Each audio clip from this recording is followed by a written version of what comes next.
الحمد لله وكفى والصلاة والسلام على سيدنا محمد المصطفى وأحمد المجتبى وعلى آله الأتقياء وأصحابه الأصفياء أما بعد فأعوذ بالله من الشيطان الرجيم بسم الله الرحمن الرحيم ولا تتمنوا ما فضل الله به بعضكم على بعض للرجال نصيب مما اكتسبوا وللنساء نصيب مما اكتسبن واسألوا الله من فضله إن الله كان بكل شيء عليما ولكل جعلنا موالي مما ترك الوالدان والأقربون والذين عقدت أيمانكم فآتوهم نصيبهم إن الله كان على كل شيء شهيدا صدق اللہ العظیم۔ سورۃ النساء کی آیت نمبر 32 اور 33 میں نے پڑھی ہے، ابھی اس کا ترجمہ اور تفسیر سیکھتے ہیں۔ فرمایا وَلَا تَتَمَنَّوْا مَا فَضَّلَ اللَّهُ بِهِ بَعْضَكُمْ عَلَى بَعْضٍ، اور ہوس مت کرو اس چیز کی جو اللہ نے بعض کو بعض پر بڑھائی دی ہے۔ لِلرِّجَالِ نَصِيبٌ مِّمَّا اكْتَسَبُوا، مردوں کے لیے ان کی کمائی کا حصہ ہے، وَلِلنِّسَاءِ نَصِيبٌ مِّمَّا اكْتَسَبْنَ، اور عورتوں کے لیے وہ ہے جو انہوں نے کمایا، ان کی کمائی کا حصہ ہے۔ وَاسْأَلُوا اللَّهَ مِن فَضْلِهِ، اور اللہ سے اس کا فضل مانگتے رہو۔ ان اللہ کان بکل شیء علیما، بے شک اللہ ہر چیز کو خوب جاننے والا ہے۔ وَلِكُلٍّ جَعَلْنَا مَوَالِي، اور ہر ایک کے لیے ہم نے مقرر کر دیے ہیں، مما ترک الوالدان والاقربون، اس ترکے میں سے جو والدین اور رشتہ دار چھوڑیں، مال کے حصے مقرر کر دیے ہیں۔ والذین عقدت ایمانکم، اور وہ لوگ جن سے تمہارا معاہدہ ہوا ہو، فآتوہم نصیبہم، تو ان کو ان کا حصہ دو۔ ان اللہ کان علی کل شیء شہیدا، بے شک اللہ ہر چیز پر گواہ ہے۔ اس آیت مبارکہ میں خلاق عالم نے غیر اختیاری چیزوں کی تمنا کرنے سے منع فرمایا ہے۔ وَلَا تَتَمَنَّوْا، جو چیزیں تمہارے اختیار میں نہیں ہیں اس کی تمنا بھی نہ کرو، اس کی خواہش بھی نہ کرو، کیونکہ جو چیز اختیار میں نہیں ہے اس کی خواہش کرنے کا کیا نتیجہ ہوگا؟ ایک آدمی دوسرے کو دیکھتا ہے، اس کے پاس حسن و جمال ہے، وہ خوبصورت ہے، لیکن یہ اس طرح بن نہیں سکتا۔ ایک آدمی یہ دیکھتا ہے کہ اس کا حسب نسب اچھا ہے، لیکن اس کا ہو نہیں سکتا۔ ایک آدمی یہ دیکھ رہا ہے کہ ایک آدمی اعلیٰ خاندان میں سے ہے، لیکن یہ اس میں سے ہو نہیں سکتا۔ تو اس کا نتیجہ کیا ہوگا کہ کسی کی دولت، عیش و آرام، راحت کو دیکھ کر انسان کے دل میں کڑھن پیدا ہوگی، اور جس کا نتیجہ حسد ہوگا، اور پھر کیا ہوگا کہ انسان کوشش کرے گا کہ یہ نعمت اس سے زائل ہو جائے، یا کم از کم مجھے حاصل ہو جائے اور اس سے زائل ہو جائے۔ اسی کو حسد کہتے ہیں کہ زوال نعمت کی تمنا کرنا، خود کو حاصل ہو یا نہ ہو، اسی کو حسد کہتے ہیں۔ اور جو چیزیں غیر اختیاری ہیں ان کے بارے میں تمنا کرنا، مثلا ایک عورت کہے کہ میں مرد بن جاؤں، جیسے کہ اس آیت کے شان نزول سے بھی پتہ چلتا ہے کہ بعض عورتوں نے آپ صلی اللہ علیہ وسلم سے آ کر سوال کیا کہ ہمیں مرد کی طرح میراث میں دگنا حصہ ملنا چاہیے، اور عورت کی شہادت بھی مرد سے نصف ہے، تو کیا عبادات اعمال میں بھی ہم کو نصفی ثواب ملے گا؟ حضرت ام سلمہ رضی اللہ عنہا نے سوال کیا کہ ہم کو آدھی میراث ملتی ہے اور بھی فلاں فلاں فرق ہے، اور ہم مرد ہوتے تو ہمیں پوری میراث ملتی اور یہ فرق بھی نہ ہوتے۔ تو مقصد یہ ہے کہ غیر اختیاری چیزوں کی تمنا کرنا، ایک مرد کہے کہ میں عورت ہو جاؤں، نہیں ہو سکتا، ایک عورت کہے میں مرد ہو جاؤں، ایسا نہیں ہو سکتا۔ تو غیر اختیاری کام جو ہیں ان کی تمنا کرنا ہی فضول ہے، چاہے جائے کہ ان کے پورا کرنے کی کوشش کی جائے۔ تو تمنا کرنے سے اللہ نے منع فرما دیا۔ بھئی جو چیز تمہارے اختیار میں نہیں ہے، کسی کو اللہ نے اعلیٰ نسب دے دیا، کسی کو خوبصورت بنا دیا، کسی کو مال و دولت دے دیا، تو جو چیزیں تمہارے اختیار میں نہیں ہے کسی کو اعلیٰ نسب میں داخل کر دیا۔ اسی طرح فرمایا کہ مرد کو مرد بنا دیا، عورتوں کو عورت بنا دیا۔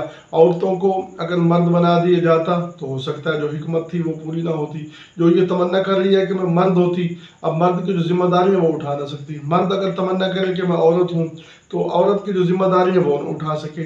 اللہ تعالیٰ نے ہر ایک کی الگ الگ ذمہ داری لگائی ہے، اس لیے اللہ نے جس کو جس حال پر رکھا ہے اسی حال پر خوش رہنا چاہیے۔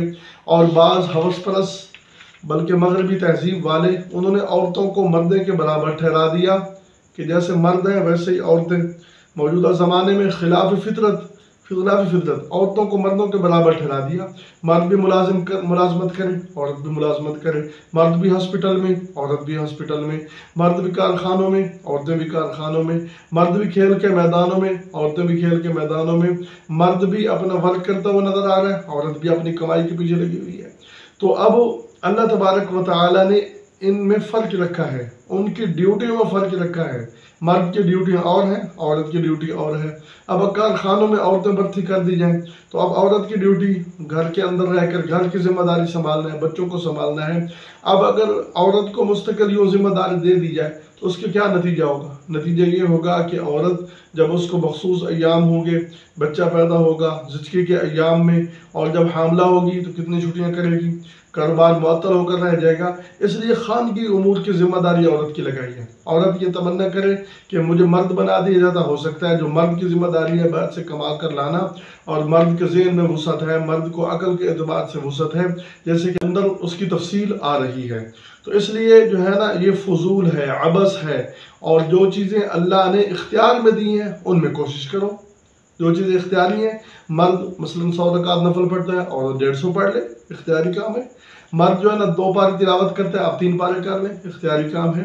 इसी तरह मर्द जो है ना वो रोज़े रखता है, आप भी साथ रखना शुरू कर दें। मर्द तस्बीहात करते हैं, आप भी करना शुरू कर दें। तो जो चीज़ें इख्तियार में हैं वो तो करो। बाज़ लोग वो होते हैं कि जो चीज़ें गैर इख्तियारी होती हैं उनके पीछे ज़िंदगी बर्बाद कर देते हैं, कि जो चीज़ इख्तियार में नहीं है उनको हासिल करने के लिए ज़िंदगी बर्बाद कर दी, और जो चीज़ें इख्तियार में उनको हासिल किया नहीं और किस्मत के हवाले कर दिया कि ये मेरी किस्मत में ऐसा लिखा हुआ था।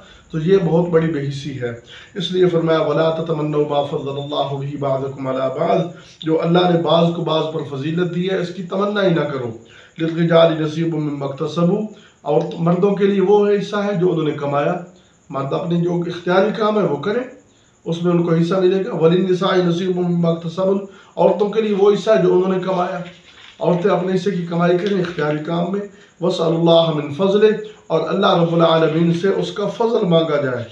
अल्लाह रब्बुल आलमीन से उसके फ़ज़ल का सवाल किया जाए कि बजाय इसके जो गैर इख्तियारी कमालात हैं उनके पीछे पड़ने के, अल्लाह ताला से उसका फ़ज़ल मांगा जाए कि अल्लाह तबारक व ताला उसको हो सकता है कोई ऐसी नेमत अता कर दे कि जिस दूसरे आदमी के पास ना हो। और उमूमन ऐसा होता है, एक आदमी खूबसूरत है उसके पास खूबसूरती नेमत है, और बाद आदमी बदसूरत होते हैं लेकिन उनके पास हुनर और फ़नून होते हैं, खूबसूरती वाले देखते रह जाते हैं।